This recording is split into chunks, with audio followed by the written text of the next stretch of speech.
मैं शमशेर सिंह, हरियाणा प्रदेश के अंदर लगभग सभी खेलों में दो दो तीन तीन चार चार एसोसिएशन बनी हुई हैं। इनके अंदर कुछ एसोसिएशन ऐसी हैं जो कि रजिस्ट्रार के द्वारा रजिस्टर्ड नहीं है, वो अपने ही लेवल पे मनमानी कर रहे हैं। इस विषय के लेके हमारी आपसे ये चर्चा। किस प्रकार की मनमानी की जा रही है? मैं बताना चाहूँगा कि मैं हरियाणा राज्य खो खो संघ का टेक्निकल एडवाइज़र हूँ और ये श्री बलवान सिंह जी अपने हरियाणा राज्य खो खो संघ के जनरल सचिव हैं, महासचिव हैं, ये प्रेसिडेंट हैं, वाइस प्रेसिडेंट हैं नाना साहब जी, सभी बैठे। हमारे पूर्व के डीएसओ श्री दलबीर सिंह जी धून हमारे बीच में हैं, जो कि अपने स्टार खिलाड़ी रहे, सभी को पता है। मेरा आज की जो हमारी ये प्रेस कॉन्फ्रेंस है, इसका एक ही विषय है कि हरियाणा राज्य खो खो संघ एक ऐसा संघ है जो कि 1984-85 को स्टेबलाइज्ड हुआ था और लगातार 2016 तक, जब तक ये ऑफलाइन था, रजिस्ट्रेशन माननीय हरियाणा राज्य रजिस्ट्रार के द्वारा इसको रजिस्टर्ड किया गया था, जिसका नंबर था 706 और बाद में 2012 एक्ट के तहत इसको रिन्यू करवाया गया, जिसका नंबर था, हमारे को जो नया नंबर अलॉट किया गया रजिस्ट्रार के द्वारा 00214। उसके बावजूद हरियाणा राज्य खो खो संघ का चुनाव हुआ हमारा 2018 में, जिसके प्रेसिडेंट थे श्री सुल्तान सिंह जी डोड़ा, पूर्व सीपीएस, और महासचिव श्री बलवान सिंह जी।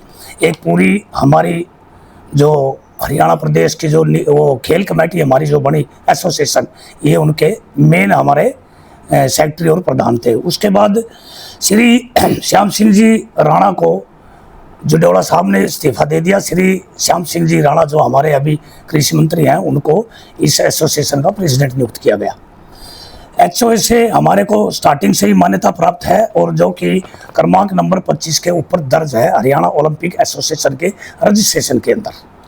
नेक्स्ट में हमारे यहाँ पर जो kho kho federation of India है, उसके भी क्रमांक नंबर 10 के ऊपर हरियाणा स्टेट खो खो एसोसिएशन का जो नया नंबर दर्ज हुआ था 706 के साथ साथ 00214, वो भी दर्ज किया गया था।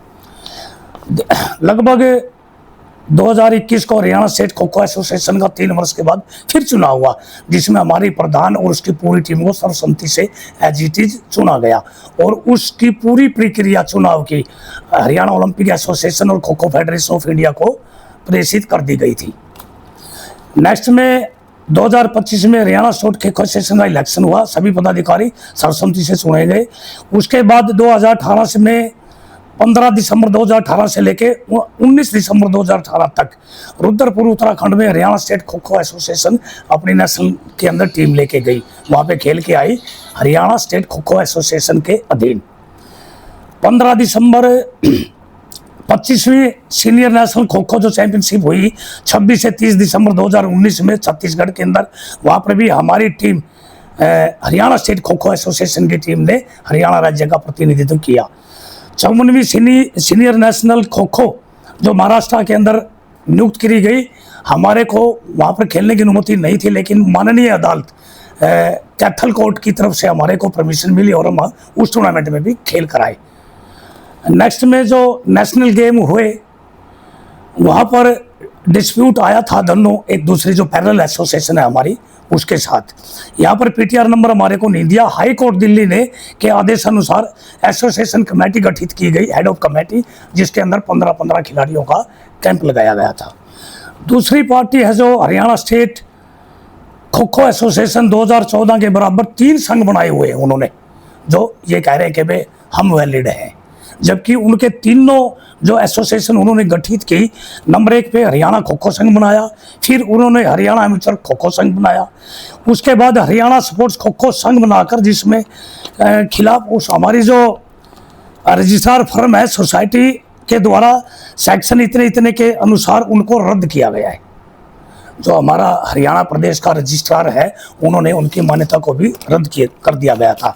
उसके बावजूद भी वो हमारे यहाँ नेशनल चैंपियनशिप गठित करते हैं, बच्चों को अवैध सर्टिफिकेट देते हैं, जबकि उनके पास कोई भी आईओए से या एचओए से या फिर एशियन जो हमारी खो खो फेडरेशन है उनसे भी कोई मान्यता प्राप्त नहीं है।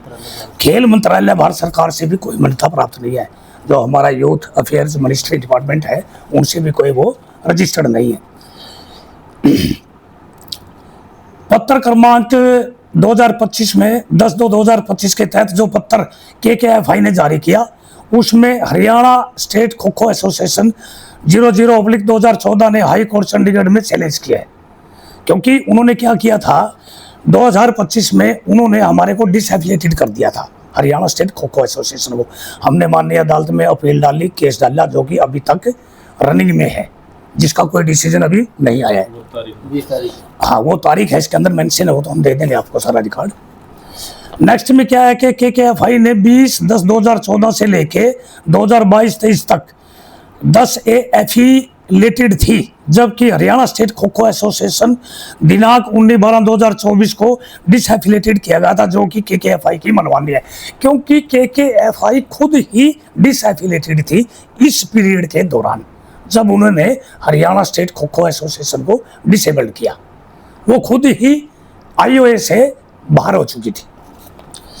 दिल्ली हाई कोर्ट के आदेशानुसार 19/12/2022 के नेशनल गेम्स के लिए हरियाणा टीम का चयन के आदेश दिए गए, जबकि उन्होंने दिल्ली हाई कोर्ट के आदेशों की अवहेलना करके सीनियर स्टेट चैंपियनशिप 21-22 में, 22-23 में, 23-24 में, 24-25 में करवाई, और लगभग इसके अंदर उन्होंने 600 सर्टिफिकेट बच्चों को दिए, बॉयज और गर्ल्स को, सभी को, जो कि एक प्रकार से सभी अवैध थे। जब आपके पास एफिलिएशन नहीं है, आप रजिस्टर्ड नहीं हो IOA से, मिनिस्ट्री से, या फिर हरियाणा प्रदेश HOA से, किसी से भी, तो आप किस बेस पे बच्चों को सर्टिफिकेट दे रहे हैं।